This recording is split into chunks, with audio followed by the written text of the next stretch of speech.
What's up? Ghost Fictions is here, and we're back again. This is a story where Issei was the reincarnation of cosmic Garou.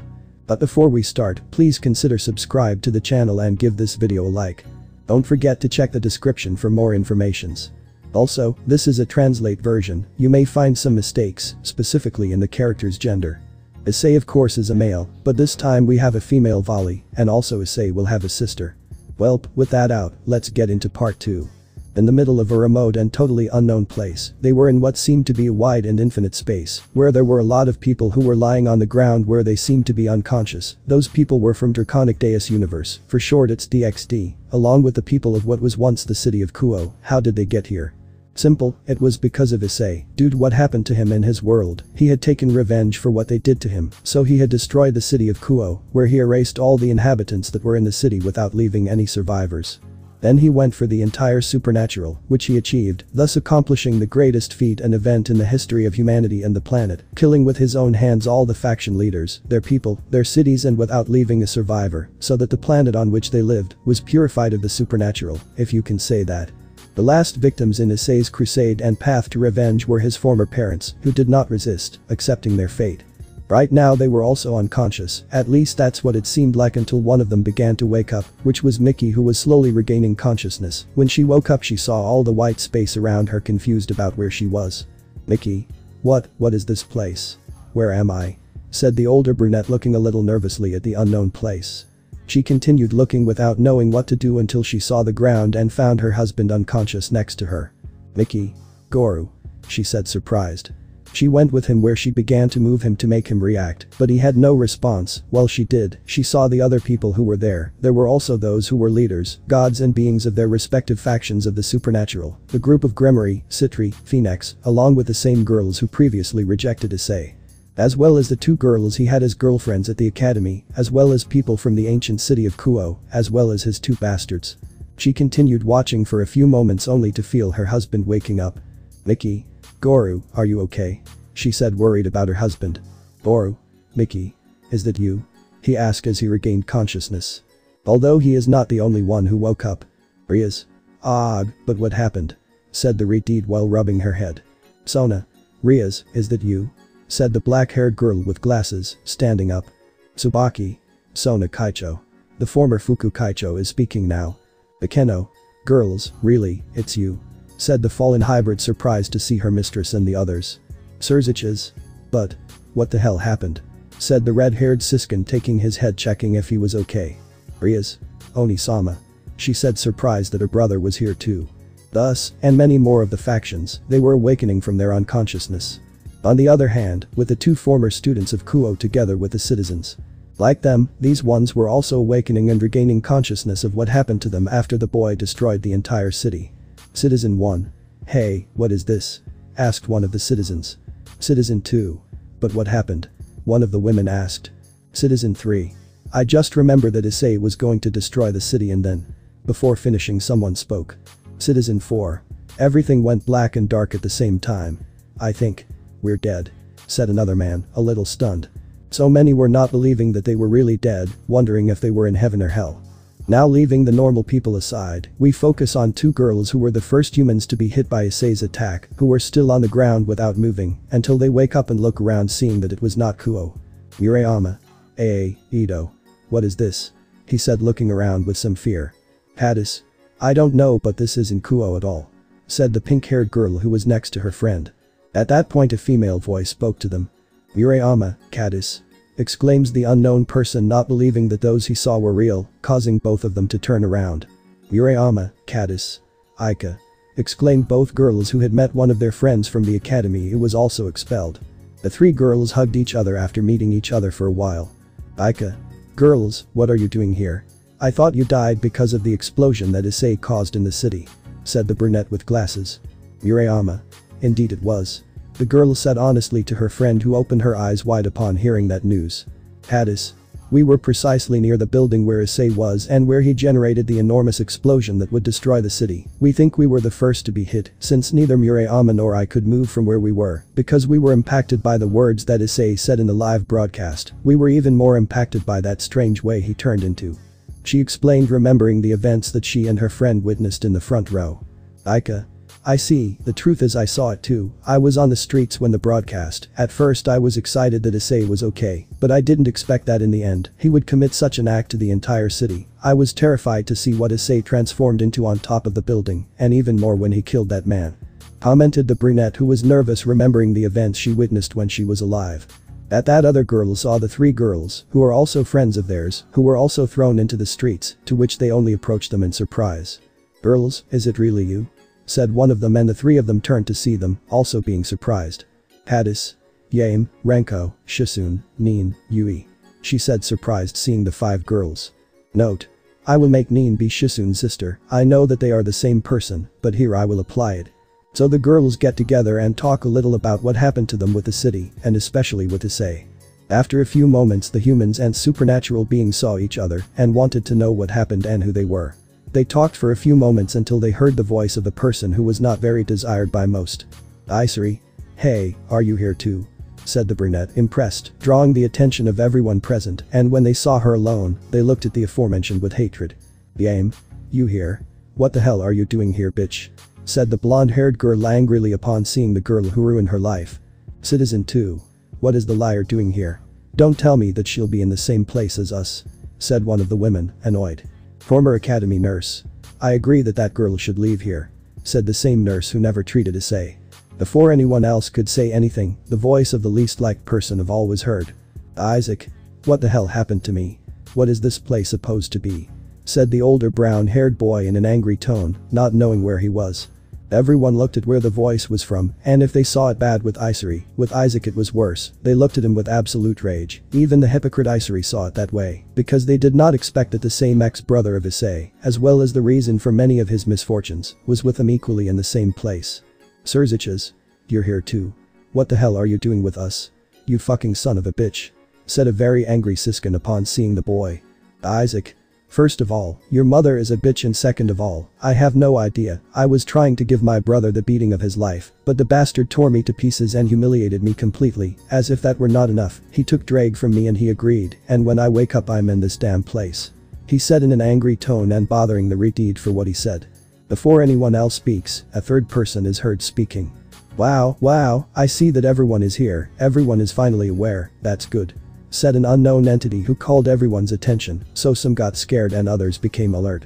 When they saw where the voice came from, they saw a boy with black hair, blue eyes, wearing a black shirt with a set of pants of the same color, white sneakers. He seemed to be a young adult of only 21 years old, who looked at them with a somewhat bored but serious look. When the boy appeared, they couldn't help but feel intimidated by his gaze, while the supernatural beings looked him over from head to toe to see who he was. "Nikki? Say. Excuse me," said the brunette as he turned to look at her, which made him jump a little in fear when he saw her. Can we ask what your name is and who you are? If we can know," asked the brunette behind her husband. "At least you have the manners and courage to ask, but anyway, let me introduce myself. My name is Issei, and I am a multiversal watcher," I said calmly, to which those present opened their eyes in shock upon hearing that. "Office? Say. Multiversal god," said the infinity dragon, not believing what she was hearing. "Issei. That's how you heard it. I'm a multiversal god, so I'm in charge of watching over and taking care of the different alternative universes to yours and many more, although I'm usually also in charge of judging the souls or individuals who end up dying and coming here," I said, leaving those present even more astonished. "Great Red. But how is that possible? I've never heard of you or even known anything related to you," said the dream dragon, who could barely process the information. "Issei. That's because I am above you, meaning you never knew anything about me, since for you, I do not exist. I am beyond what you and the factions barely know, but in the case of humans, no one really knows of my existence, so it is better that way. There are only a few people or individuals who know, usually I only appear when due. But I always keep my distance and watch that your worlds are not threatened by something that is in the same category as me, or that is a little inferior to me, but that could represent a problem for you," I explained, impressing everyone. They never believed that this boy was someone who was above them, even above supernatural beings and dragon gods. "Rias? Well, that is something I didn't expect, but can I ask, what is this place? There is nothing or no one here but all of us present," said the retard. "Issei. Well, what happens is that as such, all of you died," I said in a simple and unimportant way, but for those present that was something they did not take well. "Isary? Wah. What?" she said, stupefied by the information. "Citizen 2. Did we really die?" said the woman, somewhat incredulous and at the same time very devastated. Issei. Well yes, perhaps they forgot that Issei killed them all out of revenge for what they had done to him throughout his life, which caused him to end up destroying Kuo and the supernatural factions. I said, remembering what happened to everyone. What I said would be for everyone to remember what happened to the boy, the abuse and injustices directed towards him, which caused the whole place to have a depressing atmosphere, as well as some fear, after remembering how they were eliminated by the brown-haired boy, but it was something worse on the part of the leaders and groups of the supernatural. Because they remembered what they had to live in their fights against the boy and their attempts to stop him. It was so fucking devastating that they still remembered the thousands of ways in which he eliminated them and very easily, in addition to remembering his transformations. The one they were most afraid of was the cosmic terror, although the others were terrifying. The last one completely surpasses everything they saw. They were more terrified to remember how he used his attacks against them, as the absurd amount of power that came from his being. Michael. Yes, we remember, we had all been killed at the hands of Issei. He said a little sadly as if scared to remember what he saw of him. Issei. Well, you should know that as such you died and so your souls and bodies ended up here. I said, raising my hands from my sides. Neen. But what is this place? The busty loli asked nervously. Issei. Well, you should know that this is neither heaven nor hell, rather, it is nothingness. I said simply. All. Nothingness. They said, confused. Issei. Nothingness is a space or a point that goes beyond heaven, hell, Eden or any other world or existential plane that is considered the afterlife. Usually supernatural beings, that is, them. I pointed to those mentioned. Are in charge of knowing where your souls will remain and guiding you to the afterlife. However, since they and their factions were destroyed along with the spiritual planes where you humans are supposed to go, you along with them were taken here, where right now I am going to judge what your destiny will be, whether you should be erased from existence forever, or if I should give a second option. I said, leaving everyone nervous while taking out a book. Auden. Excuse me, but what is that book? I asked, looking at the book. Issei. Nothing you need to know, now let me go over the other actions they committed. I said, reading again what each person did during their life, but unfortunately for everyone else I can see that almost everything indicates about the torment they caused Issei. I just sighed at that while pinching my nose in annoyance. Another universe where Issei is treated in the worst way. This is becoming more cliché and boring every day, having to deal with the same issue over and over again. Although I didn't expect to have more people than normal here. To make matters worse, there is one of the many bastard brothers that Issei has to put up with. It is best to get rid of him first and then see the others. Issei. Wow, you guys were really stupid enough to do that. I said, a little tired. Azazel. What are you talking about? Said the former Archangel of Justice, confused. Issei. What am I talking about? I'm talking about everything I've seen from you all. I really don't understand how you believe that idiot Isaac, all the stupid things he said, and Isary is not saved either, being part of the one who contributed to the lies. At least one of you should have realized that many of the things you said were very absurd, but no, it seems that you all were born idiots. I said in a slightly childish tone but with slight displeasure. Everyone lowered their heads as that truth was true. No one saw beyond the comments given by them. If they thought about it, then what he said was true. Many of the things told about him were ridiculous and wrong, and they only cursed themselves for not having realized it, just for getting carried away admiring them. Isary for her part was worse since she was the one who mainly tormented her brother, just for believing herself superior to Issei in many personal and work aspects, thus gaining everyone's attention and feeling like a queen, but that made it cost her younger brother like his life. She still remembers what she talked about with Tiamat and what she showed her about Issei. And she could only live now with the enormous weight that would always accompany her. Issei. Although I must confess that I did not expect Issei to destroy even Kuo, since usually it is mostly only from the factions and in rare cases from the academy students. I said with my finger on my chin, but my comment left them confused and disturbing. Isaka. Sorry, but what do you mean Issei mostly goes by the factions? What does that mean? The older Kitsune asked a little scared. Issei. Oh sorry, it slipped up. I said in a childish tone, making everyone sweat a drop for it, but still not forgetting their nerves. Asia. With what we were saying, what do you mean when you say that Isen almost always goes for the factions? The blonde spoke nervously.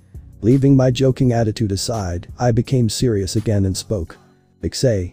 That's because usually, Issei when in some cases he wants it, usually always decides to go for the supernatural when it comes to a matter of revenge. Let me ask you something, have you heard of the multiverse theory? And have you wondered what they would be like in other universes, and so on? I asked, to which some answered yes and others more or less. Well, let me tell you that happens with you. You see, you are the ones who make up only one of the multiple universes that exist throughout existence. I said to snap my fingers, showing everyone the representation of the multiverse. Everyone without exception was impressed, knowing that there are different multiverses throughout history. It was beautiful and magnificent at the same time. They did not expect anything like this, so one of them asked. Giba. Hey, I have a question regarding Issei. He had said that there were some where he decides to take revenge on the factions only. Has something like that happened in other worlds? Said the blonde, gaining everyone's attention. Issei. Well, yes, and that's because there's one thing you don't know, but all these universes and parallel worlds to yours, although some of you may be there, all of them coincide or are linked to Issei, since this is the main pillar of their universes, as it is of yours. I commented, revealing a very shocking fact that made everyone's eyes open wide. Isary. Wow. How is Issei the pillar of our universe? The brunette said in shock. Issei. Well, just as you hear it, Issei is the main pillar of DXD universe, just like the other Isseis from other worlds, are pillars of their respective universes, corresponding to that of the original Issei, for example. AXA universe, MXM universe. So you are just another world where Issei is treated in the worst possible way because of his brothers. I said, leaving those present speechless and unable to say anything, since they did not expect that Issei to actually be the pillar that supports their universe. Isaac. How can that useless person be the pillar of our universe? That should be me, since I am better than him in every possible way. Said the hero wannabe, annoyed, causing everyone to just look at him in a very bad way. Issei. I'm sorry to tell you this, you piece of shit, but that will never happen. Besides, no one can proclaim themselves as a pillar of their universe, since that only corresponds to Issei, in addition to the fact that there are serious consequences when trying to eliminate him, if it is not in the way it is written in the history of each Issei. I said, giving a penetrating look to the boy who was scared by it, while the others, upon hearing what I said, remained silent, wondering the consequences I was talking about. Not wanting to be left wanting, someone asked. Sona. Excuse me, but what consequences are we talking about? Asked Citri. Issei. Well, we're talking about the destruction of your universe. I said simply, as if it were nothing new to me, but for those present it was something they didn't take well. Aika. What do you mean, the destruction of the universe? She asked, terrified. Issei. Just as you hear it, let's say that if you kill Issei in a way that, as I said, is not written in your history and is caused by you, there will be serious consequences. Without your pillar, your universe would be destroyed, in addition to more powerful forces that can be at the same level as me, would eradicate your worlds as simple insects. So Issei is the key to defeat them, in addition to the fact that they are what they have, what it takes to protect their worlds. But the problem is you, in many universes different from others, you always have to treat him the same way, as if he were a despicable being or an outcast, which ends up creating the dark Isseis, variants of Issei that become dark. Cold individuals with evil now received in their hearts, so that they also become individuals who are exaggeratedly powerful, others lethal, others ruthless, those in many other categories. Usually the cause of the birth of a dark Issei is because of the betrayal given by his loved ones, others due to excessive mistreatment and contempt, replacement or abandonment towards the boy, and many more. Basically, any negative event or occurrence that has severely hurt Issei is what leads him to become a dark cosmic Issei. I explained a little, seeing how everyone was shocked beyond belief. Everyone was in disbelief. If Issei died, their universe would be doomed to death, either by individuals with greater power, like the outer gods of EXE universe, or by some unknown event that would kill them all. They never thought, even in their wildest dreams, that that boy was someone so important as to be the key to protect their world from the evils that lurked beyond their understanding. However, hearing that they were the cause of his suffering did not make them feel good at all, since now they understood that because of them, Issei ended up taking a path of revenge, which caused him to kill them all. And when they heard about the dark Isseis, they were terrified to learn that these Isseis became very dangerous and strong individuals. All because of what they cause, either behind their backs or directly, that led them to wonder if perhaps the Issei of their universe became a dark Issei. Freya. A question: if what you tell us about Issei is true along with everything we caused him, then our Issei. Before she could finish, I spoke. Issei. That's right, let's say that you turned Issei into a dark Issei, as you know, but let's say that your Issei is one of the most powerful as well as fearsome for his enemies, Issei from Universe Draconic Deus, DXD, which is the reincarnation of Cosmic Garou. He commented, leaving the others intrigued by that. Alary. Cosmic Garou? Who is that? Asked the former Albion bearer. So he started telling them about the history of the universe of Garou, and this one itself, from what he experienced in his childhood, to where he transforms into the Cosmic Terror, and his fight with the One Punch Man, Saitama, in addition to revealing that he was the one who trained Issei, and when it ended the entire audience was in a state of absolute horror. It was illogical for them that the humans of that world, and especially Garou, could be as strong as God or more, but they were more terrified to hear more about Issei's teacher and what he could do. More to hear about that unknown outer god gave him overwhelming power. Now they knew how he became strong, and it was because he was the reincarnation of the second strongest and most dangerous human in One Punch Man. Isaac was furious knowing that his brother was the strongest being in his world, so he approached the multiverse god and said, "Isaac, I order you to kill my brother, and instead of him being the reincarnation of that guy, it will be me." The idiot ordered me to, which before anyone else did anything, enormous pressure was exerted on everyone, causing him to fall to the floor. When they saw where it came from, they all looked at me with a look that scared them a lot, especially Isaac, so I grabbed him by the neck and with a terrifying aura I said to him, "Issei, you know, I don't understand why you were born if you only cause misfortunes, so I will be doing everyone a favor, and that will be to eliminate you first. You're going to go to the bottomless pit, where every brother or sister of Issei suffers in the most ruthless and horrible ways possible, and they suffer for all eternity. Therefore I hope and you have enjoyed your life. Now Hakai," I said, grabbing my hand, which made my aura surround Isaac and feel a lot of pain. "Isaac, I'm burning, my intestines, what's happening?" The boy screamed, only to see how he disappeared from the place in particles. The others themselves did not care what happened to Isaac, but when they saw how he was eliminated, they became more scared. "Milikas, Mom, Dad," he said, scared by what he saw.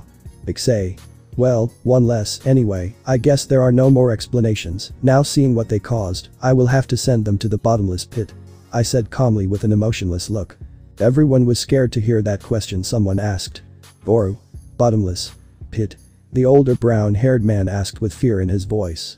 "Issei, a place where you will spend the rest of eternity suffering in the cruelest and most unimaginable ways possible, so I hope you enjoyed wasting your lives. Anyway, let's end this," I said, ready to send them away, causing everyone to back away in fear. At that, someone with fear speaks. "Isary, wait, there must be another way to fix things. Please, I know we did many unforgivable things to Issei, especially me, but please, there is no other alternative or a second option for us that does not involve being erased from the face of existence." The brunette spoke quickly and with fear of what was going to happen. "Rias, it's true, please, we will do whatever it takes, but we ask you to have mercy on us, please," she said, agreeing with her, although she didn't like that very much. So many others joined in pleading, but my ears were deaf and I was about to finish the job until I received a call. Upon hearing that, they just watched as I took out a very futuristic cell phone. "Issei, yes boss." "Huh? What did you say?" "Hey, are you serious?" "But sir, do you know what they did?" "Yes." "Okay, I'm going there. Thanks," I said, hanging up the call. Everyone didn't know what was happening until someone spoke up. "Serafal. Excuse me, but who were you talking to?" the Mayu asked a little nervously. "Issei. With my boss. Wait here while I talk to him to see what he wants. For the moment, so that you do not get bored, I will let you see some of the multiple universes through this box. It allows you to see them, but not enter or do anything else with it. There were what their variants are like, and what Issei's variants are like. In addition to that, you can see the original Issei there too, but well. I'll be back, I don't want problems, understood?" I said seriously, to which everyone nodded and sweated coldly upon hearing my last order in a deep voice.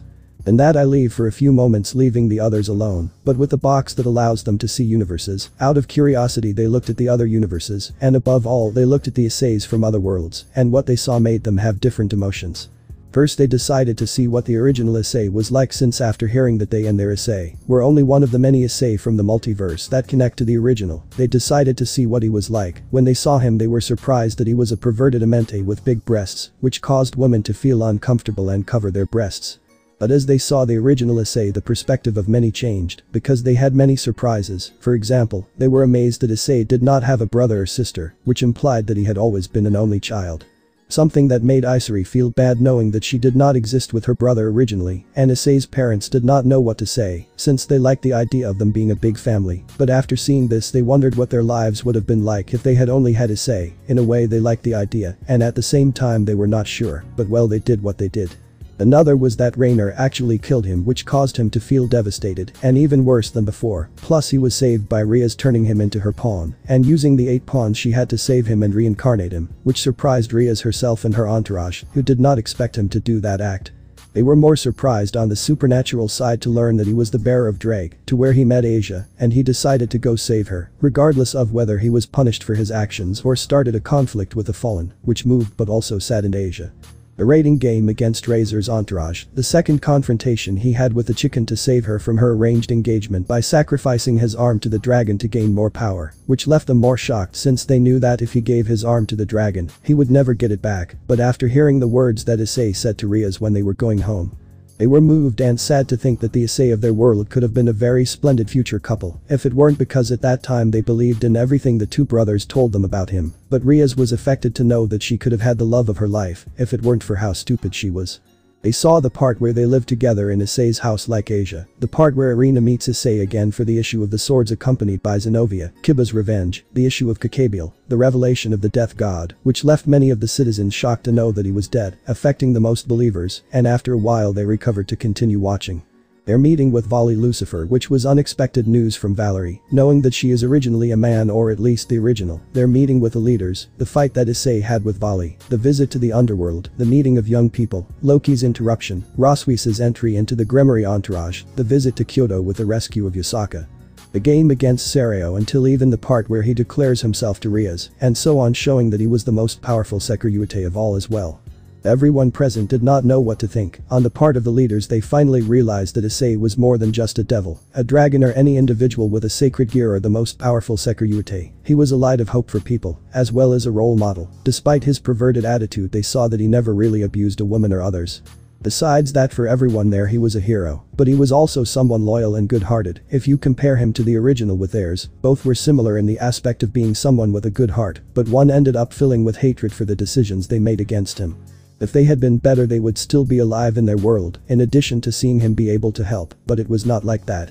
The people of Kuo and the people of the academy were amazed at everything the boy had done. They never thought that he could have been someone to admire, despite the fact that they almost did not like it very much. He was willing to give his life for his loved ones and for the people without receiving anything in return. He was so humble and good that now they realized a serious mistake they made by treating him so badly. Murayama and Cadis were the most affected because they now saw that Issei was really valuable to many as well as to the universe, but they only helped create an individual full of hatred and resentment. While there, he looked happy despite what his variants did to him. Of the girls, they were so quiet that they didn't say or do anything, because they were processing what they had seen of all this, seeing their variants being happy with Issei, seeing how he sacrificed himself for them, all the enormous effort he gave to protect them, and all the problems that he helped them overcome. He really was an incredible and unique man in the world. They remembered how the Issei of their universe tried to be nice to them, in addition to giving them nice gestures towards them, but how it ended, with insults and threats towards him, despising his person, which led him to become the destroyer of the supernatural. They just began to cry in silence and cursing themselves for having tormented for so long someone noble and good, who also tried to give them his eternal love to them, one which they had trampled. The former Hyoudou looked in amazement at everything their son had achieved. It was certainly very different when Isaac was the bearer of Drag. He gave better use to his abilities, in addition to the fact that he trained to protect people, even them. They never saw that from Issei, or at least that of their world being more focused on the other two. But they remembered that he tried to give and do good deeds for them, but they always thought it was Isaac and Isary, but it was Issei, it always was, and also they saw that despite his attitude they loved him, and even if they only had him, it did not bother them, because he was the most precious thing they had in their lives. Which caused both Hyoudous to hug each other tightly and regret having been bad parents. Isary, for her part, after seeing how her little brother achieved so many things, and with good reasons, was amazed, which was an understatement since she now saw that Issei was someone who really surpassed her. He never cared about not receiving anything in return, besides that he worked hard to become stronger, and she saw that without her or without her existence, he was doing better than it seemed. That was a hard blow to her heart to see that her existence only tormented Issei and his life. Now she understood that her brother was more successful than she can have, since everything she achieved was not by effort, but based on lies and deception. At first it worked for her, but that ended. She just started to cry and despise herself, saying things about her being a despicable woman, and if she really was a hindrance, then why was she born? Because now she thought that without her life could be better for both her family and her brother, so the only thing she wanted now was a miracle, since she wanted just to apologize to Issei. They were no longer interested in anything in life or achieving anything, they only want their Issei. When they finished seeing the original Issei, they wondered what the other worlds were like from what they saw in the box, where there were very well-known and powerful Issei, either being the reincarnation of some individual, the bearer of some strange sacred gear, obtaining powers or abilities from some written event. Or that he was somehow related to one of them, such as being the son of a Lucifer being an angel, the son of some god, the reincarnation of Yahweh, the first Nephilim in the universe, a fallen dragon, a fallen angel, a true dragon god, a player with a system that can bring dead to life like a dark shadow, etc. It was amazing to see multiple Issei from the multiverse with unique characteristics each one, and with certain similarities to the others, but most of them were also carriers of Drag, either from the beginning or at some point, some with different origins, others stronger than others or equal to the original. It was very surprising. However, they noticed that many other Issei were also betrayed by them due to false accusations directed at him, others for believing that certain people would be a better partner than him, others for personal use of someone as good as him, and others who were deceived by girls who were with other boys, whether from somewhere else or even their own classmates. That was not something that everyone admired in the slightest, it was simply horrible as disgusting in some cases, as they were stabbing a boy as good as any in the back, all for very stupid reasons, although of course they knew that they were no one to question anything since they were worse, but they were surprised at those Isseis, despite their actions against him. He surpassed them and became a new person with new people in their lives. In other cases they had people from the factions that did not betray him or turn their backs on him to count on, but to everyone's horror, they saw universes where many dark Isseis originated, either in the same way as they did or even worse, turning Issei into what I had said. Many of them became cold, fearsome, ruthless and powerful, no longer caring about anything, so that many universes were destroyed. Before finishing they looked at their universe to see what happened after Issei killed them, and they only saw how Issei was now with his grandfather in a very large 2-story and extended house, which was like a homely house like a mansion at the same time, located in a very beautiful region of Tokyo. But that was not all, it also showed how Issei was accompanied by 3 small dragons. One was red, one was white, and the other was blue. They were the 2 heavenly dragons and the dragon queen, who lived without problems with Issei and his grandfather, although with Tiamat she was more attached and loving to Issei, which in a few moments was shown to Tiamat in her human form, which was a woman with light blue hair, great figure. Very beautiful and a little older than the brown one with white highlights, but she looked very happy by his side, while both heavenly dragons looked at him happily like their grandfather. To top it off they both gave each other a sincere and delicate kiss, deepening their love which made the women's hearts break. Then look at universes. Now everyone was very thoughtful about everything they did and saw in the universes. Issei when they met him was always like scum, a nuisance and a nobody, but all this showed them otherwise. Issei may not be for some the most handsome, strongest and recognized man for many at first, but he became someone that people over time began to admire and respect, gaining the respect and esteem of many people. But with them it was not like that, they always got carried away by everything bad that he said he was, all because he was not like his brothers. But if they thought about it, even they had times where they were not so well known or loved. In some cases they had their period of popularity, but it was not something that lasted for a long time. There were also some who had their personal problems or who went through almost the same situation as the brown-haired boy. But everything they did to him was unfair, they always blamed him for everything, nobody believed in him or what he did, they never listened to him or gave him a chance at anything in life. They were not so different from the other people in the multiverse, as if they had been saints all their lives. Nobody wanted to put themselves in their place and reflect on all the things they said about them. The real trash was never Issei, but them. They now understood that they were the main cause of why Issei took revenge on them, as well as many others, and with just reasons. While there could be variants where their story was better, almost many others fell into darkness, causing the death of many people and the devastation of many universes, either by the death they had caused this one, or by an entity higher than them. But yes, it was not denied that the actions that many of them took had serious consequences, and karma would come sooner or later, just as they received it. Then everyone without exception was now just sad. They were truly very horrible people without a doubt. There may be worse, but they were undoubtedly the same as many. Right now they were just waiting for me to come back. If I was going to send them to hell, then they would no longer oppose. After all, they understood that now they deserved it. After a few minutes I came back with some news. Issei. Well, I'm back. How's everything?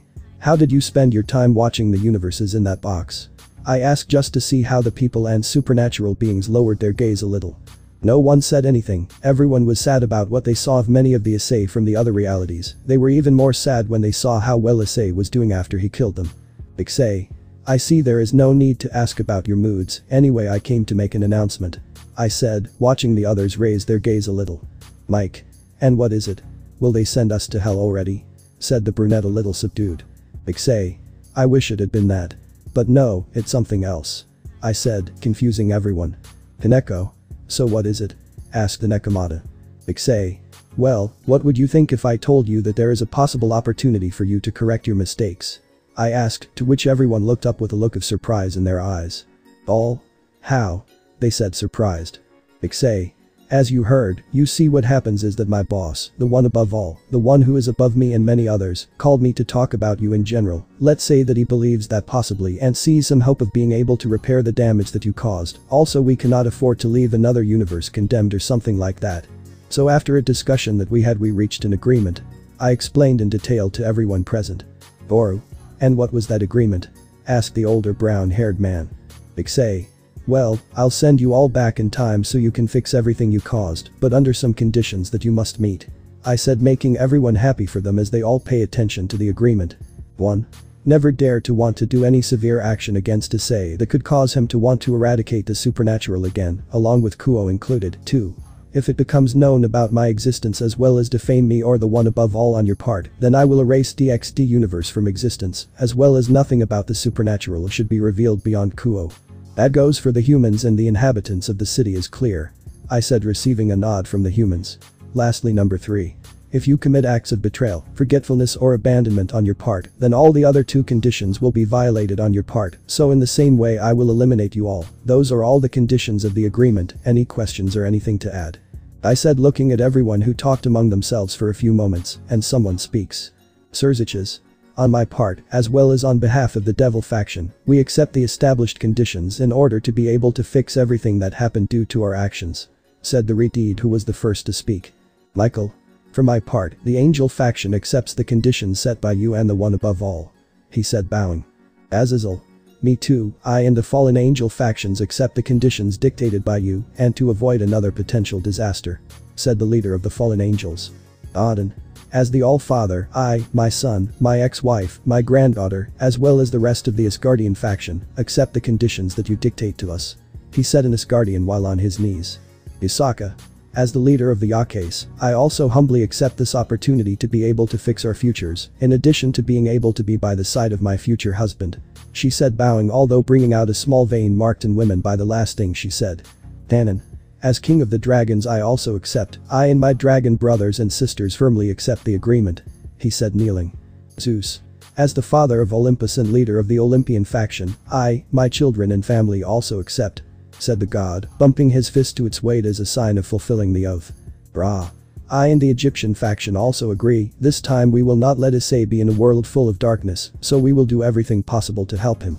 Said the Egyptian god. Shiva.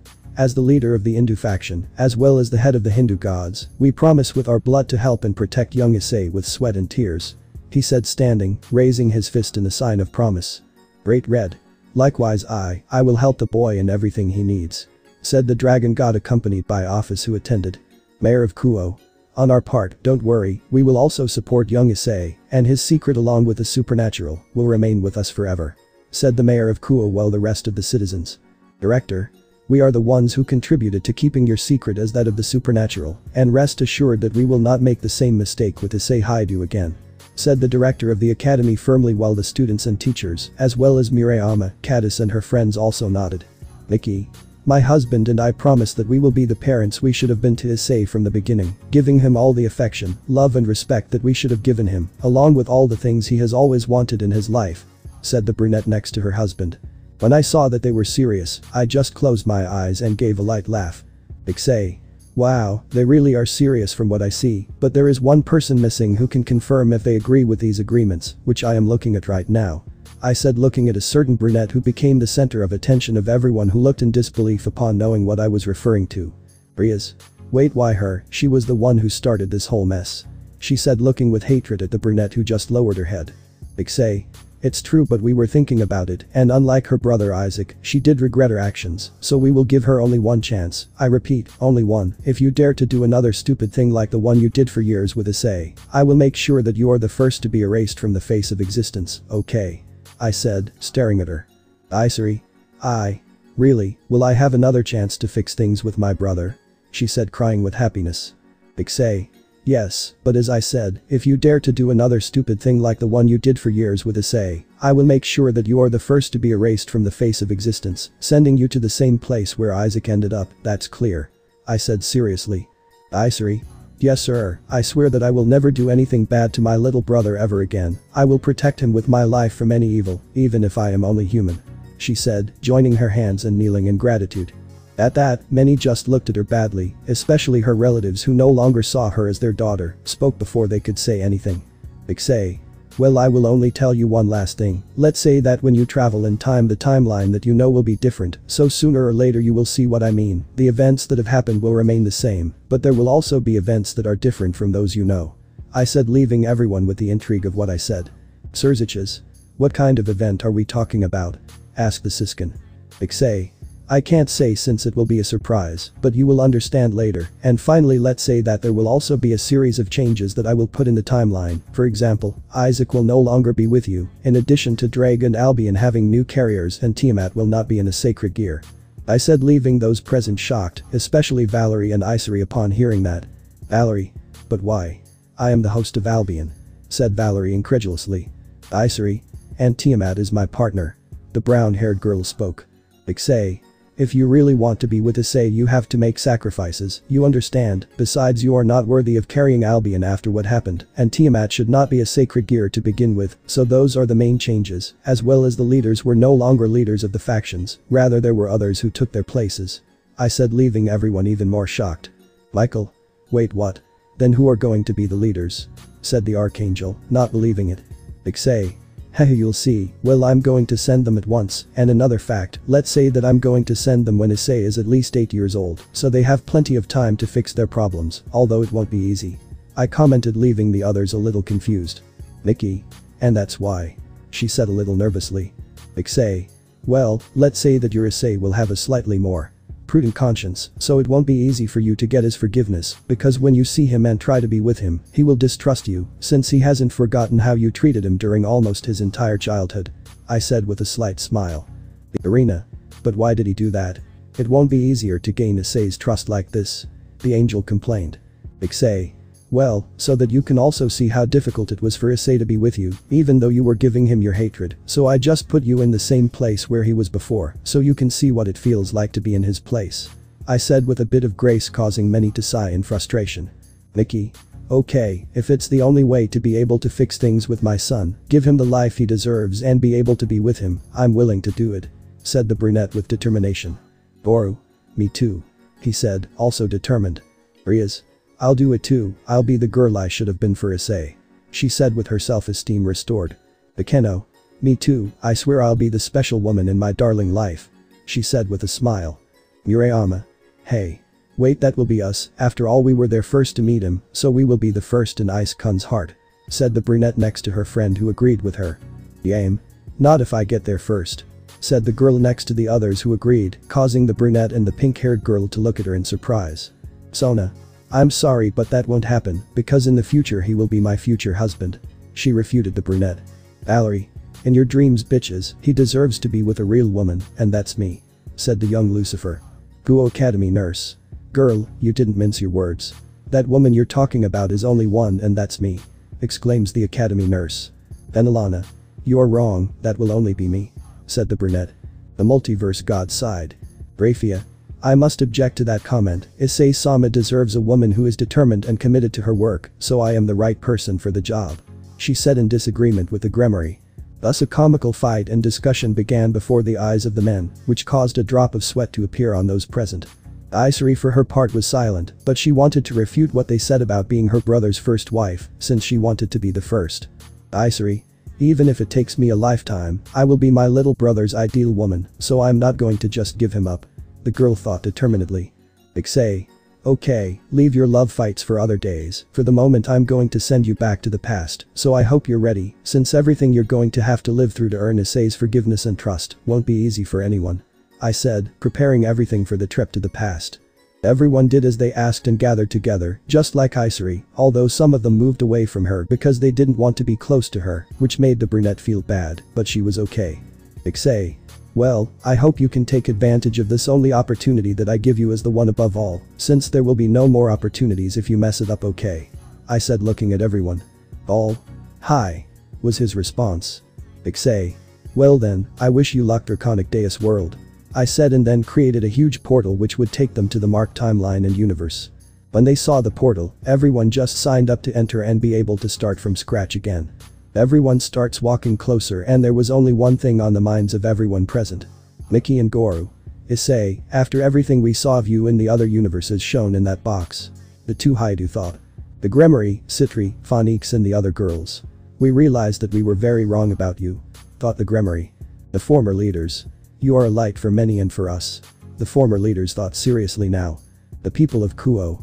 No one could have foreseen what we were going to experience by treating you so badly. Thought the people of the city. The students and teachers. And much less knowing how special you are to people from all over the world. If you had been smarter, you wouldn't have had to endure our hatred towards you. The academy spoke in their minds now. Isary. But now it will be different. Isary thought. All. Because now. Everyone. We will fix the past to rewrite the future, a future where you can be happy too. They all thought just to enter the portal leaving the place. I just watched them closely as I read their thoughts, which made me form a slight smile as I saw that maybe there was a slight chance that everything would work out. Issei. Well, there they go. I hope they all do well, since they know the consequences of what will happen if they mess up, but well, and I must say that the story that this world will have will be very entertaining. Let's see how they manage. I said just to leave the spot. In the distance on the beach, the sun could be seen rising to illuminate Japan with sunlight, marking the beginning of a new day for many. However, if we focus more on a city known to everyone, where what were once ruins of destruction and rubble caused by our protagonist, we can see that now, it had returned to its old image. This city was the city of Kuo, a city protected by the Gremory and Citri retinues, and the birthplace of Issei Hyoudou. Right now, everyone was asleep in their respective homes without getting up, at least that was the case until the daylight hit everyone's eyes directly from the people of the city, or some were woken up by their alarms. Fuck man. I wish you were destroyed. Were the thoughts of many who wanted to continue sleeping. But immediately everyone opened their eyes when they knew where they were. Immediately everyone came out of their homes, apartments and other houses to see the city, and there they saw it. The city of Kuo that was once destroyed by a single attack of the Brown One was rebuilt and was just as everyone remembered it, if they removed the fact that there were more people lying on the streets due to the massive unemployment they had, reaching to surpass Latin America. Citizen 1. We. Really? Are we back in Kuo? Said one of the citizens. Citizen 2. Yes. We're back. Said another of the city's inhabitants while rubbing his eyes. Citizen 1. The city is no longer in ruins after that attack, but what date is it today? Asked one of the women. Citizen 2. She said to check on her cell phone. May 13, 2014. The other woman commented. Citizen 3. Species means that we are. Before he could finish someone spoke. Citizen 3. 10 years before Issei the city turned into ruins. She spoke surprised about where they were stranded in time, leaving the others just as surprised. In a part of the city.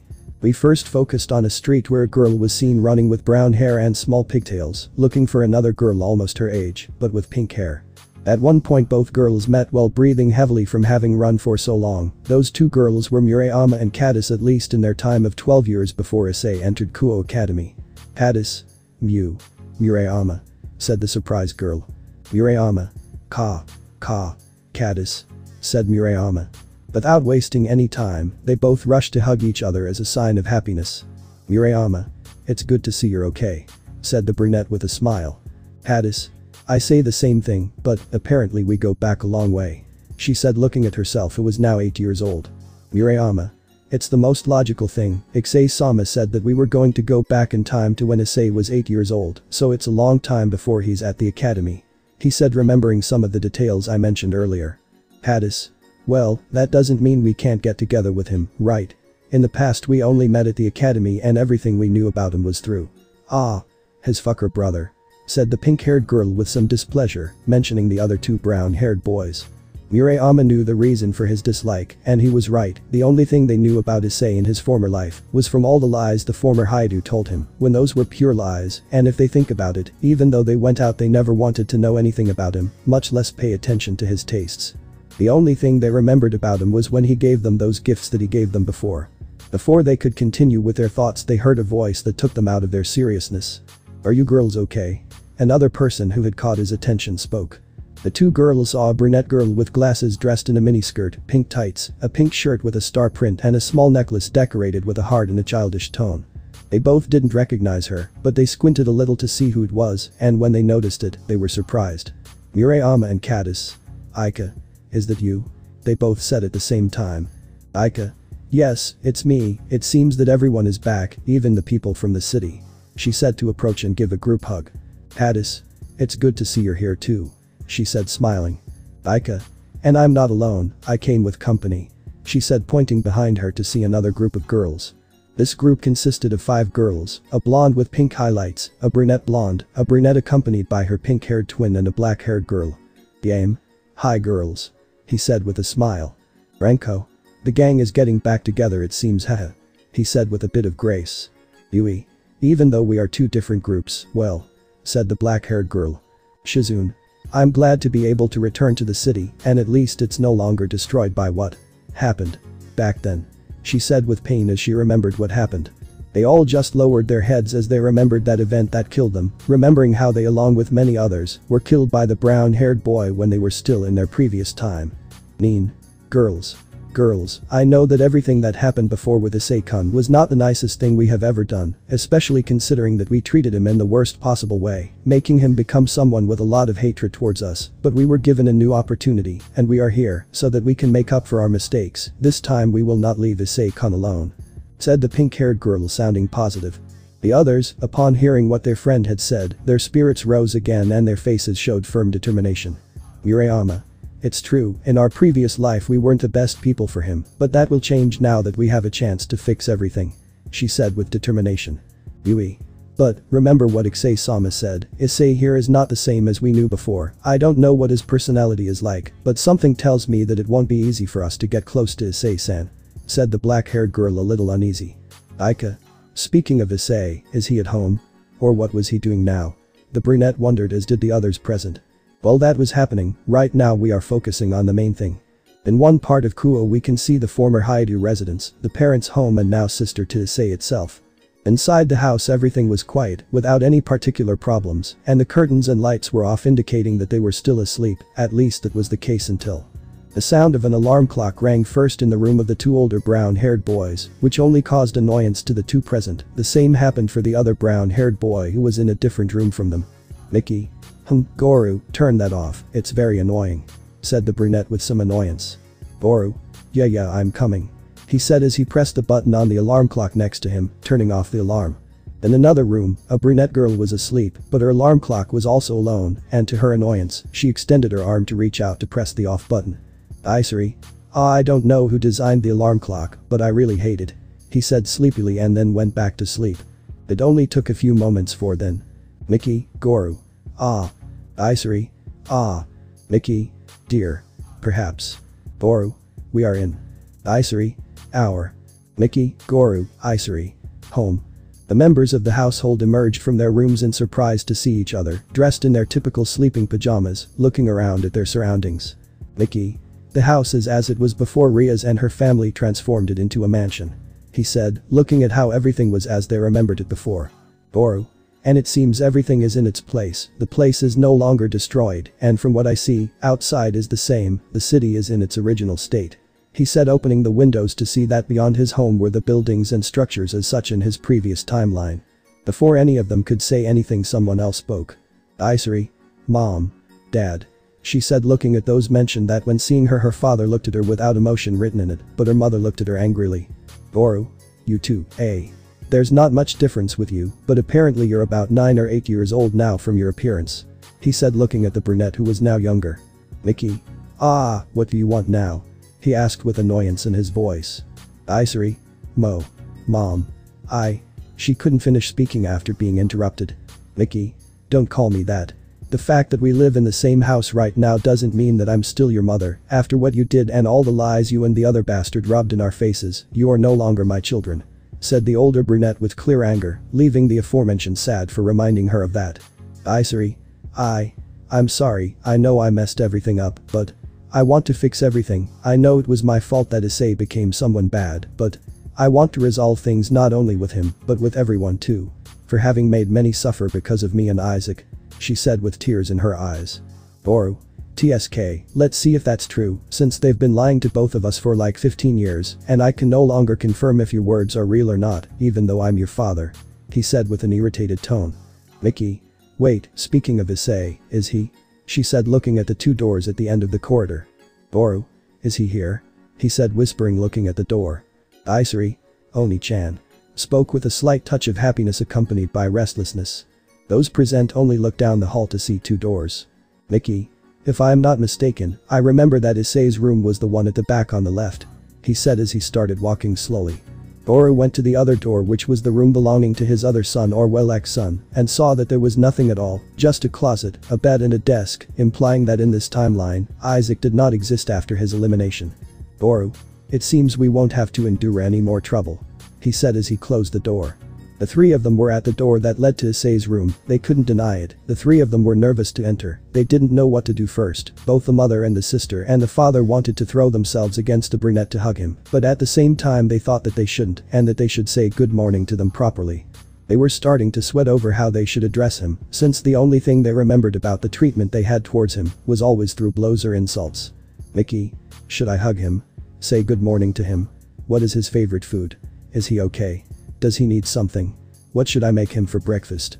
Ah damn, I'm so freaking nervous. She thought while sweating from nerves. Garou. How should I receive it? Let's see. Good morning, champion. No, how about?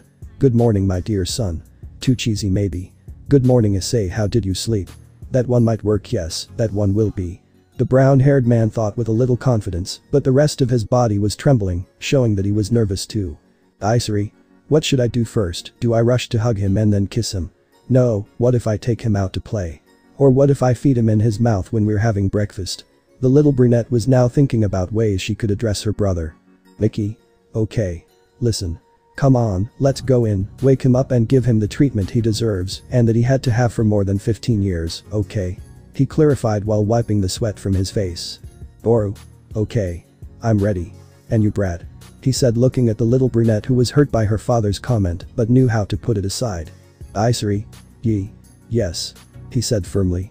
But those words, Mickey carefully took the doorknob and then opened it for everyone to talk. Mickey, Garou, Isary. Good morning, Issei. Good morning, son. Good morning, Oni-chan. How are you? Everyone in Issei's room said at the same time just to see that. There was no one. Garou. No. He's not in the room. The brown-haired boy spoke first. Isary. What? She said, confused. Mickey. But. If he's not here, then where is he? The brunette wondered worriedly. In another part of the city, you can see a girl who looked more like a boy and had orange hair and was running through the streets near where the Issei house was. That girl was Irina, who was desperately searching for the brown-haired boy since, without the Hyoudou noticing, she had entered the house to see Issei without counting that she had not found him either, so she jumped to look for him, hoping to find out where he was, but unfortunately she could not find him anywhere. Irina. Issei. Where are you? She asked herself while panting from exhaustion from running so much and threatened to shed tears, thinking that something bad happened to her. Note. Please, we are talking about Issei, and even more so being the very reincarnation of the fucking cosmic Garou. What could happen to him? Elsewhere. We found ourselves a little far from the city, more specifically in the Kuo forest, where in said forest, there was what seemed to be a training area, where martial arts were practiced, in addition to the fact that in said place, there was a small house that could also be used as a dojo, which also had various training materials and equipment to practice, some outside the dojo and others inside it, such as boxing bags, practice dummies, and sharp weapons. The whole place was quiet, there was nothing special, or at least that was the case until Pam. Slash. Pam pam pam. Wish. Pam. There were blows, kicks, and high-speed movements that seemed like a fight was taking place inside the dojo, and I could see who was responsible. One was a boy with brown hair with white locks, eyes the same color as most of his hair, about 8 years old, and it could be seen that despite his height and thin body, he could keep up with the attacker. That boy was Issei Hyoudou. In front of the young man was an older man, who appeared to be a ninja, whose clothing was completely black, covered by a mask that was also covered by a hood that did not allow one to know who he was, but one could see the defiant and dangerous look of said warrior. Both began to fight considerably, with precise and fast movements coming from each of them. Issei sends a direct kick against the ninja, which was dodged by him, to connect a direct blow to the chest, but the brown-haired man manages to deflect the blow with an elegant movement with his hands, causing him to pass long and lose his guard, receiving a horizontal kick that collided with the shinobi's abdomen, sending him to the other side of the dojo.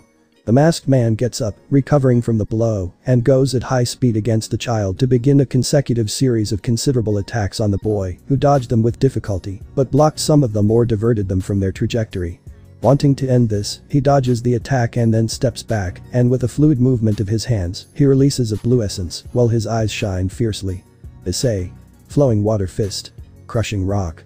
He set his technique so that he would then launch himself against his opponent, who looked at him with the same lethal glow in his eyes, so that he would also make the same movements as the little brown-haired boy. Flowing water fist. Crushing rock.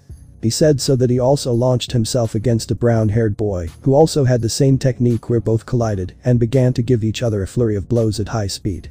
Both did not give in, even though one was at a disadvantage due to his height. He did not want to lose, even if his opponent was older than him. He was willing to fight him until he was defeated. However, the ninja increased the speed of his blows, forcing Issei to retreat, who could not hold out much longer, and in a moment of carelessness, he created an opening which was not overlooked by the ninja, and with a light and powerful blow he defeated Issei, falling to the ground. The boy tried to get up with difficulty, but was stopped by the masked man's voice. "That's enough, Issei, the fight is over. You showed that you have made great progress, but you still have a long way to go to reach my level. Even so, you are very remarkable with your efforts and at such a young age," said the stranger, who began to take off his ninja suit. Issei. "Ah, I was seriously surprised that you attacked me like that, Bang-sensei," he said, revealing the identity of the shinobi, who was a middle-aged man with a long mustache that appreciates a mustache more in my opinion, and he was well trained despite his age, in addition to the fact that this man was the one who trained Garou in his same universe, but now he is here to instruct him. That man was one of his 3 senseis. His name was Bang. Bang. "Well, you were going to come to the dojo to train and continue polishing your skills, right? That's why I thought I should test how much you've advanced during the time I've had you as a student," he said, shaking his hand and making him stand up. Issei. "For a moment I thought something had happened to him when I couldn't find him. I thought something terrible had happened to him," said the brown-haired boy as he sat down to drink water. Bang. "Heh, kid, you shouldn't worry so much about this, old man. I can take care of myself. Besides, who do you think taught Garou all those movements that you learned when you and he met in your mind space?" he said, looking at the brown-haired man, who only scratched his head embarrassedly while laughing, but inside his mind a white-haired man just clicked his tongue in annoyance. Surely many will wonder how they met, since what I mean by 3 senseis is very simple. Time back and explanation. In this timeline, the same events occurred in Issei's life from 2 to 8 years old, with the difference that he did not meet Garou in his mind at the time he was betrayed and thrown into the forest, but rather it was at age 6, where he instructed him in the same way, but still without the mental training as in the original timeline. But he would be working on recreating said mental session as in the original, but it would take time for him to at least develop the years and time necessary for it to be at least 7,000 or 5,500 mental years. In addition to, one of the changes is that in this universe, Bang would be included, this because with the years that passed, he died naturally due to his old age. Being reborn in this universe with his past memories and living for years in a calm and carefree way. That was at least until he met Issei, who saw how he was treated in the city. That was something that he strongly disapproved of and was going to intervene until he saw that he was able to defend himself using the same techniques that he had. That style was Bang's, and he knew that there was only one person who could use it in the same way that he used it. Beginning to suspect that Garou was reborn in this world, so he kept an eye on him in case he is the same one he once met in his past life. But it was a big surprise to see how not only those he saw on that occasion worked with him, but the entire damn city. It was unthinkable that they would treat him that way. He reminded him how Garou was treated the same way, but in the middle of his surveillance, he also noticed that he meditated for a few moments away from people, and curious, he decided to see what was happening. Just to see that little by little, the boy's hair changed to a few white streaks, and said hair color resembled Garou's, worrying the old man a little about what could happen. When he finished meditating, Bang was going to leave, but by mistake, he caused a small noise that alerted the brown-haired man and discovered who was watching him. That was when they saw each other for the first time. The boy of course distrusted the old man completely. So he tried to knock him out with a light blow to the neck, but was surprised when he avoided it, in addition to possessing characteristic movements of a martial artist. But those movements were almost the same as those taught to her by Garou, and asked him who he was, to which he introduced himself, revealing his name and saying that he was his former teacher, or rather, Garou's teacher. Leaving the aforementioned surprised, and especially his teacher and brother who was in his mental space, seeing that Bang was here. After a talk between the two and with Garou included, Bang understood that the boy is his reincarnation and that he was born again after dying in his world. In addition to telling him that Garou was the one who trained Issei all this time, and that being his reincarnation, he inherited his abilities and his transformations as well, but he was practicing to control them, as well as the techniques that he had to learn. The old man, upon hearing that, thought about it for a moment and asked him if he would like for him to try it out, leaving the boy surprised and to Garou's annoyance for giving him that request. At first he wasn't sure, but he asked his first master if he wouldn't mind if he also trained him, only to receive the following response from the aforementioned. "Garou, do what you want, you know I don't care what you do." He said so that in the boy's mind a chair appeared as a small table for him to sit and put his feet up on. That made the boy sweat a drop, but he had already gotten a little used to that given the year he was living with him, so he accepted the proposal to become his disciple, helping him improve his techniques. Of course they had to find a place where they could train, so Bang used part of his money to buy a piece of land away from the city located in the forest, in addition to training equipment with which the boy could work. During the time they were debuting they got to know each other. Over time they became attached. Issei considered Bang as his second grandfather and father at the same time since he became more fond of him than he had with his original parents. Although out of respect he called him sensei when he was in the dojo, the same thing happened with Garou when he was training him. But something unexpected also happened, and that is that after a year and a half, someone else arrived at the dojo. Just like Bang, he was an old man, but this one had a bald head and a long beard. Said old man was Bomb, the man known as the Wind of Death, creator of the steel-slashing whirlwind fist and Bang's brother. This appearance left Bang and Garou surprised in Issei's mind. Apparently Bang was not the only one who was reborn in Issei's universe, and the white-haired man in Issei's mind wondered if there was anyone else like him who had come to this world.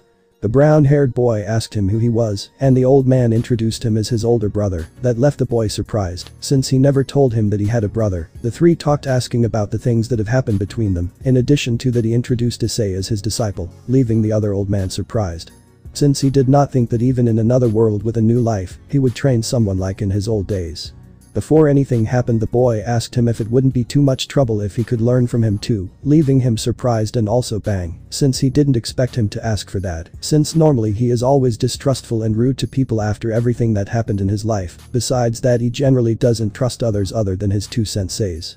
But what happens is that the boy thought that he could learn a few things from him to increase his abilities, since part of his training is also based on the techniques that this man has, and he thinks that if he teaches him the creator of said technique, he could improve more efficiently.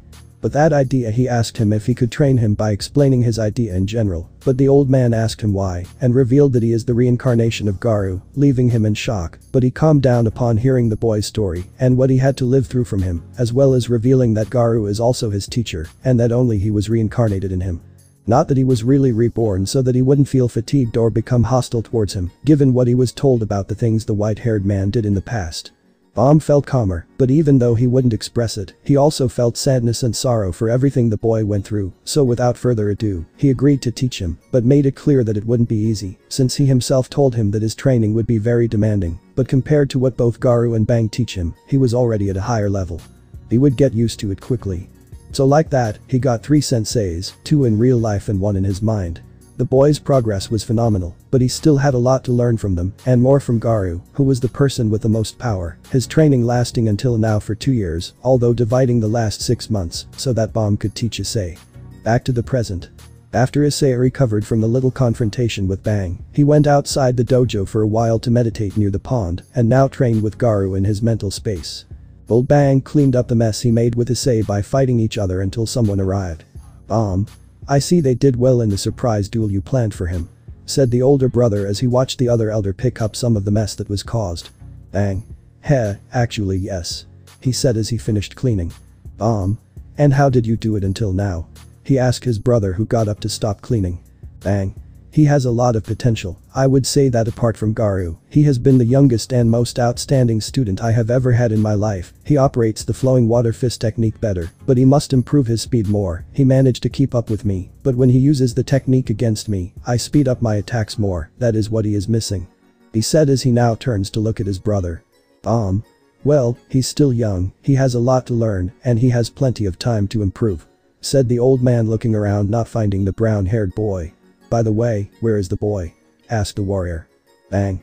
He is right now next to the pond meditating. This time Garou is training him in his mental space. Apart from the multiple techniques he is teaching him, he continues working on operating with his transformations, he said and then went out for a moment to the balcony of the dojo. I actually find it funny that your former student is now teaching someone about everything he knows, he said with some grace in his voice as he approached his brother. Bang. Well, they say that the student sooner or later becomes a master, so it is understandable that he now teaches the brat, although he does not expect to have to train another disciple again, and more so being the reincarnation of Garou. He said looking at the horizon. Even so, the boy is very different from him, more than I thought. He said now looking at Issei while meditating. I understand what you're saying, in fact we have been the only ones who have earned his trust, since he doesn't trust anyone at all, but it's understandable after seeing him being treated badly by the city, it's normal that he has no connection with others. He said, also looking at the brown-haired boy. Bang was quiet until he saw that a part of his brother's suit was somewhat torn, and he turned around slightly to ask him. Bang. Hey, what happened to your arm? It looks like a huge cat attacked it and ripped your clothes. The old man asked while his brother looked at him with a stoic gaze. It wasn't really that, I just ran into a few other unpleasant individuals. He said seriously. Bang. More of those devils, huh? He commented to receive a nod saying he was right. Both brothers share another important fact, and that is that apart from knowing that Issei is the reincarnation of Garou, they are already aware or at least a little about the activity and existence of the supernatural. This is because they have had a few encounters with supernatural beings, sometimes at night or on rare occasions during the day. At first they thought that in this world there were also Cajuns, so in order not to raise unnecessary suspicions, they investigated a little about whether they had records of them, but it was not like that.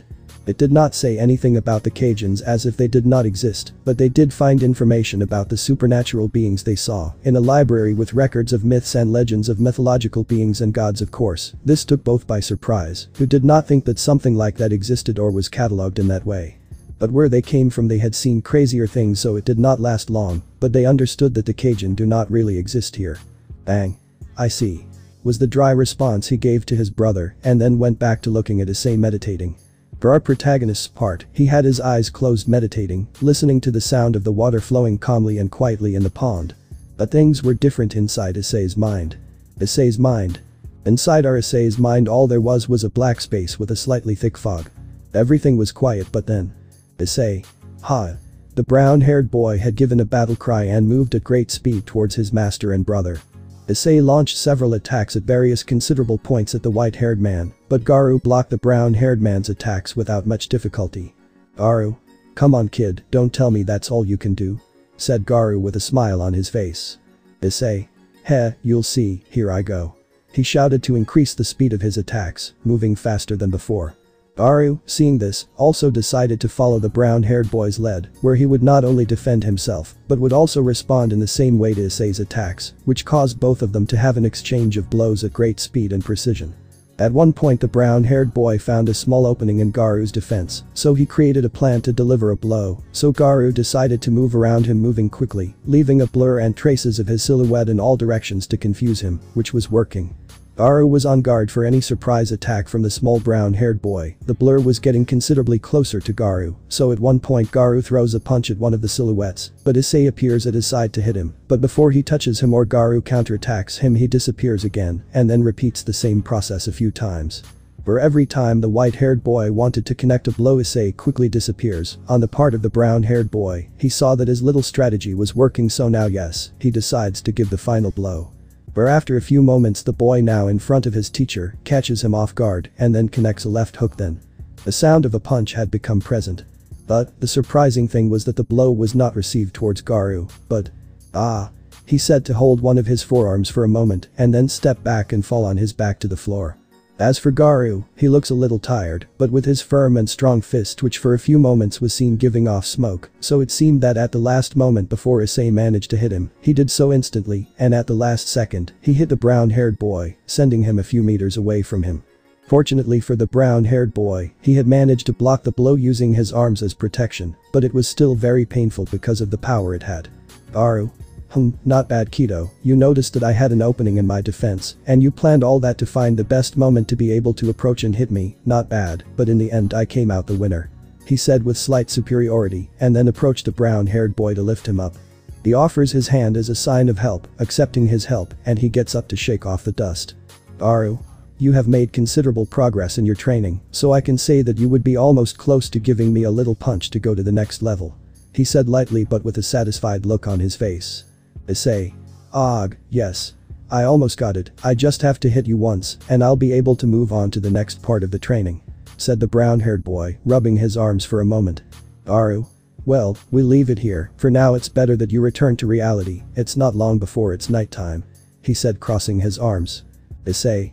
HMP, I really don't like going home. He said with disgust. Garou? I know, kid, but for now it's the only place you can stay. He clarified with a dry tone. Issei. I still think I should stay in the dojo. He said, complaining. Garou?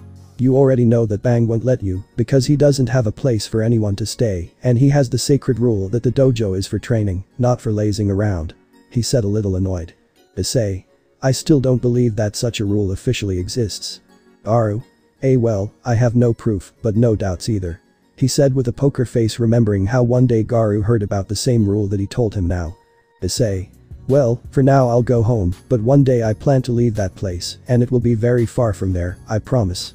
He said with determination and pointing his finger at Garou. Garou? Yes, as you say, see you in the next session. He said to turn around and sleep. Issei. Okay, see you later, brother. He said with a smile and then left. Garou was going to rest, but he noticed something on the ground which seemed to be a red scale. It was large and very striking. Garou? Another one, I don't know who else is here, but I'm going to find him. And he turns out to be very annoying, so I'm going to pulverize him. He said seriously while squeezing the scale tightly. Out of Issei's mind. Issei slowly opened his eyes to see that he had returned to reality, where after meditating, he stretches to get up and walk to the exit. Before leaving, the two old men approached to chat a little. Bang. How did it go with Garou? The younger elder asked first. Issei. I was about to finally hit him to move on to the next level of training, but he didn't finish as he was interrupted. Let me guess, I managed to outwit your strategy and in the end you lost, right? Said the elder now. Issei remained silent, only to fall defeated with his gaze downcast and a light cloud as a sign of sadness. Issei. Yes. Was the short but best answer he gave her. Bang. Well, you don't have much left to overcome that obstacle. Once you achieve that, you will be able to work on the other techniques that Garou has included in addition to his forms, but it won't be an easy challenge. He said seriously. Issei. I know, but I won't give up. I'll manage to hit him so that he can teach me how to use his other techniques and I can become stronger. He said with his determination recovered. Well, it would be best if you rest for now, go home, then we'll continue training. He commented and then received a reluctant yes from the brown-haired boy, while the old man already had an idea of why he was so angry. Issei. Okay. See you later. He said as he prepared to leave on his small bike built by himself. After being far enough away, the two old men spoke. He really hates his house. He said seriously, looking in the direction where the brown-haired boy went. Bang. Hiya, I know, but for now I don't have a place for him to stay with me. I spent a lot of money building this place, and I know you can't have children where you live. He said, looking sideways at his brother. He just remained silent as he closed his eyes and looked away. Leaving both brothers. Issei had returned to Kuo. It was already 8 at night. There didn't seem to be anyone in particular. At this time most people were already in their houses resting or sleeping. The brown-haired boy stopped for a few moments to drink water from his backpack. Issei. Well, it's time for. Before he finished, someone spoke. Issei. Someone shouted behind him. The brown-haired boy just turned around to see who called him, only to put on a face of disgust and annoyance. The one who called him was none other than Irina, who was all dirty and agitated from spending the whole day searching for Issei without stopping. Irina. Issei. I finally found you. She said, catching her breath with difficulty. Issei. What do you want? He said coldly and with a dead look, but with a frown. Sleep. The orange-haired girl tenses up when she sees this, but she recovers a little. Irina. Could we? But she was interrupted by the brown-haired boy. Issei. Get out, you're just wasting my time, I have nothing to hear from you. He said, closing and putting his backpack to continue. Irina. Wait. Please. She said, trying to stop him from leaving. But the brown-haired boy, without wasting time, accelerated the pace of his bike, leaving the girl alone. Irina just remained silent for a few moments and then began to shed tears and cry silently. Irina. Issei. She said with a broken voice as she fell to her knees. It seems that things were really going to get very difficult to regain the brown-haired boy's trust. While with Issei, he was already close to home after his meeting with the girl, who were supposed to be childhood friends. Issei. What the hell? What does that brat want? It's strange that she decides to look for me after a couple of years. Never mind. Anyway, I've already arrived. He thought to see the Hyoudou residence. The boy hid his bike in a part of the house where no one enters and no one looks, and then he entered the house calmly, but upset by what he saw, and before he entered he heard some somewhat agitated voices inside the house. But the Hyoudou, a few moments before Issei's arrival. The Hyoudou family was somewhat upset because they couldn't find Issei. The three of them split up to look for him, but they didn't find him. Mickey called the authorities who searched all day, but they weren't lucky enough to find him. Garou went out in his car to be able to go out into the streets and bring him home, but without any success. And finally Isary ran out looking everywhere for wherever he could be, but she didn't find anything either. No one found him. They feared the worst. They thought that someone kidnapped him, or that some supernatural being took him away from them, or in the worst case, that he was devoured by some stray devil. So the day passed quickly. It was already 8 p.m. for them, so we can now see the Hyoudou household in the following situation. Mickey. Where? Sniff. Where's Issei? Sniff. She said, shedding tears, worried about her son. Garou. No. I don't know. We looked everywhere. But it's nowhere. He said with his eyes down. Isary. He wasn't in the park. Sniff. He wasn't downtown. Sniff. I didn't see him anywhere. Sniff. Oni-chan. Where are you? Sniff. She said through tears while covering her face with her hands. Everyone was sad until they heard the door open. When they saw who it was, they saw that the person who entered was Issei, who didn't have a very satisfactory look, apparently. Mickey, Garou, Isary. Issei. They shouted happily. Issei. Really now? He said with anger and annoyance. Mickey. Issei. You're here, where were you? Where did you go? Are you okay? Did nobody hurt you? Were the questions thrown by the older brunette.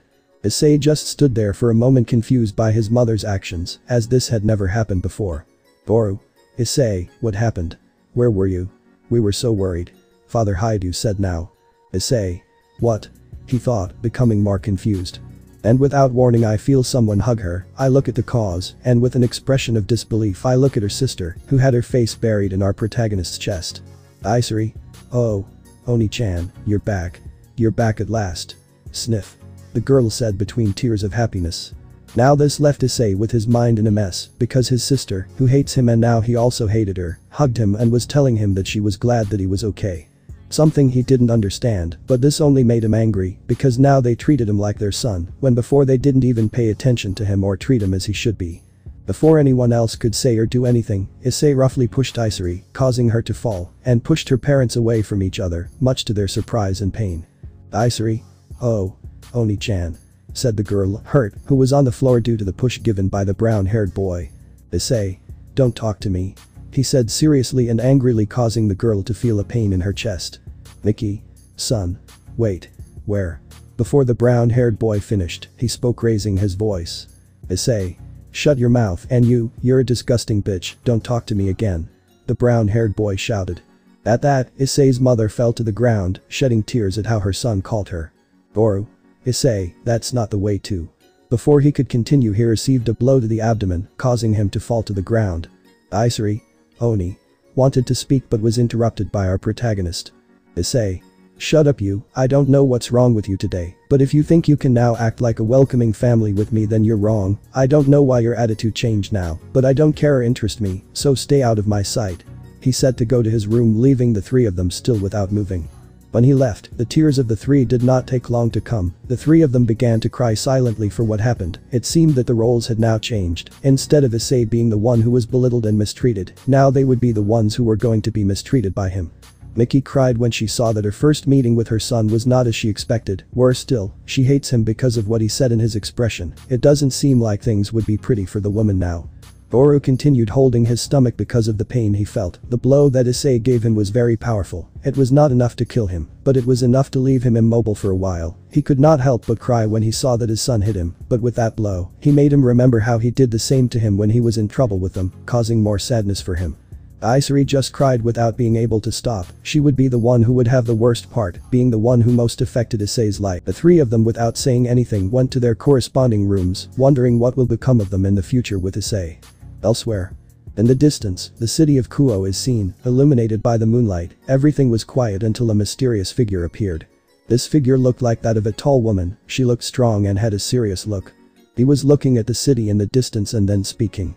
The city where humans do nothing but pollute the planet, well, it's time to destroy them. He said while walking slowly towards the city. Who was the strange figure? What's happening in Kuo City? Will he represent a threat or will he be an ally? Find out in the next part.